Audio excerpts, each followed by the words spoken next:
Flip TV Plus.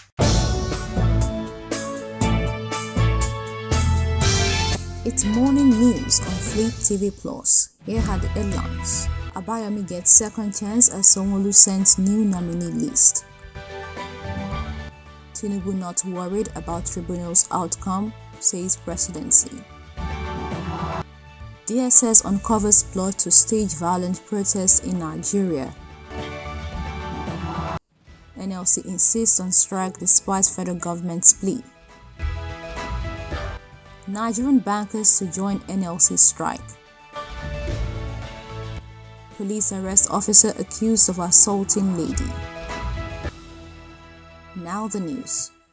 The Lagos State Governor, Mr. Babajide Sanwo-Olu, on Monday transmitted a second list of cabinet member nominees to the Lagos State House of Assembly. This is coming a few weeks after the House confirmed 22 and rejected 17 out of the 39 nominees earlier sent to it for ratification and confirmation. The immediate past Commissioner for Health in the state, Professor Abayomi, who was among the 17 nominees rejected by the House, made the list. The ad hoc committee, led by the Chief Whip, Fatai Mojid, who screened the previous nominees, will also screen the new set of nominees, according to a statement posted to the House's verified X handle on Monday. Recall that the rejection of the 17 nominees by the House had sparked reactions among politicians and residents of the state.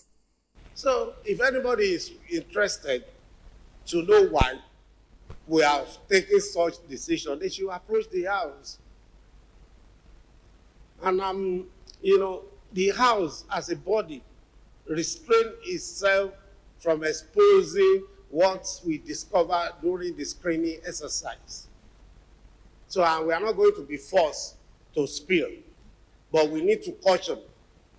It doesn't need to caution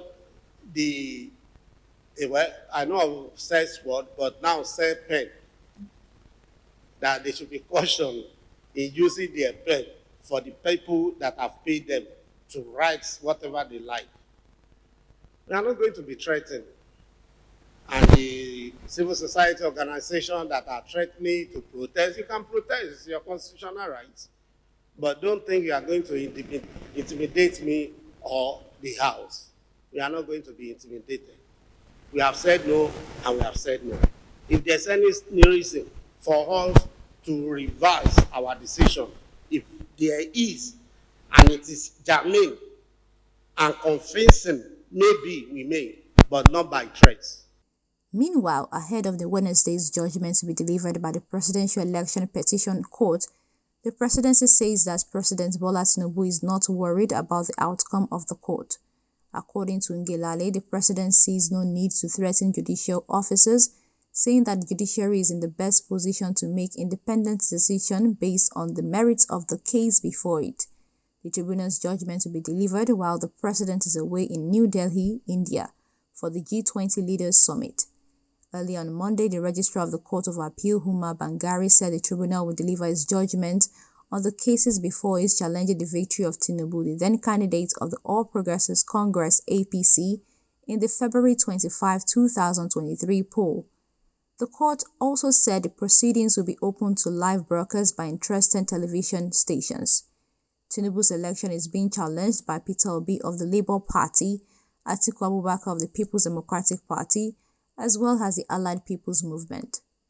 In another development, some civil society organizations have raised concerns over the sudden alarm raised by the Department of State Services (DSS), claiming that unnamed individuals are planning to stage violent protests in the country shortly after the appeal court communicated the judgment date to political parties and candidates that are challenging the declaration of Bola Tinubu as a validly elected Nigeria's president.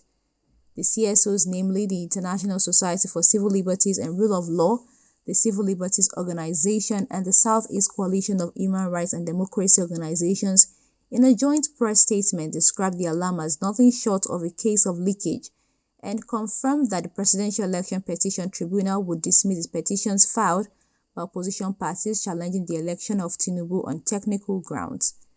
The DSS alarm came shortly before the Court of Appeal officially announced that the Presidential Election Petition Tribunal will deliver judgment on petitions challenging Bola Tinubu's election victory on Wednesday, September 6, 2023. Reacting to the report, the CSO slammed the DSS, adding that the alarm was ill-conceived and politically motivated, adding that it already casts a serious doubt on the neutrality, impartiality, and credibility of the long-awaited judgment of the Presidential Election Tribunal. In other news, the leadership of the Nigerian Labour Congress (NLC) on Monday evening boycotted a meeting called by the federal government to discuss issues around the proposed two-day warning strike slated to begin on Tuesday, September 5, 2023. The meeting was convened by the Minister of Labour and Employment, Simon Lalong, who earlier appealed to the organised labour to solve the impending strike. Already, many of the affiliate groups of the NLC have concluded the mobilization process ahead of the warning strike.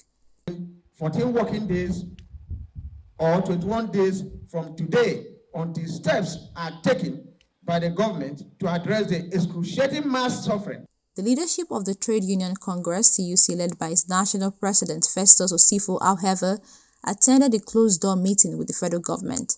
Last week, the Nigerian Labour Congress (NLC) announced plans to embark on a two-day warning strike beginning on Tuesday, September 5, in protest against the federal government's failure to address the challenges being faced by Nigerians over the fuel subsidy removal. Similarly, the National Union of Banks, Insurance and Financial Institutions Employees (NUBIFAIR) has directed all banks to shut down on Tuesday 5th and Wednesday 6 September 2023. According to a statement released, this notice is in line with the Nigerian Labour Congress resolution to a two-day strike action which was made after the National Executive Council meeting (NEC) that happened on Thursday, 31 August 2023. Finally, on the news, the Nigerian Police Force (NPF) has declared that the police officers involved in the alleged eating of a woman in Rivers State have been arrested. In a video that surfaced online on Friday, September 1, a female voice was heard reading curses on the police officers for allegedly eating her sister during a stop and search in the Ada George area of Rivers State, which resulted in a broken lip as seen in the video. Sharing an update on Monday, September 4 via its official X, formerly Twitter handle, the police confirmed the arrest of the guilty officers. Police! Come on, look at my sister's mouth! Nigerian police, look at you! Look at you! Look at Nigerian police! Useless set of men! Bribe and corruption, idiots! Look at them! You don't have job! Jobless man! Jobless men! May God damage your may God damage you! May you never say anything good in your life! Useless man! Idiot! Come on, watch that! Come on, watch that! What's this, sir? It's a plan that's in a minute. Don't watch it! What is your crime? Try and calm down. Calm down! Your mouth! See your, just imagine, see your mouth! See your body! See her body, see her mouth. See her mouth. Look at the policeman that gave my sister injury. And you're making video of me. After giving my sister injury. You didn't say anything like you didn't say anything in my sister's bag. Never. Thanks for joining our news broadcast. Subscribe on our channel for latest updates. Okoyemi Olugbemi reporting for Flip TV Plus.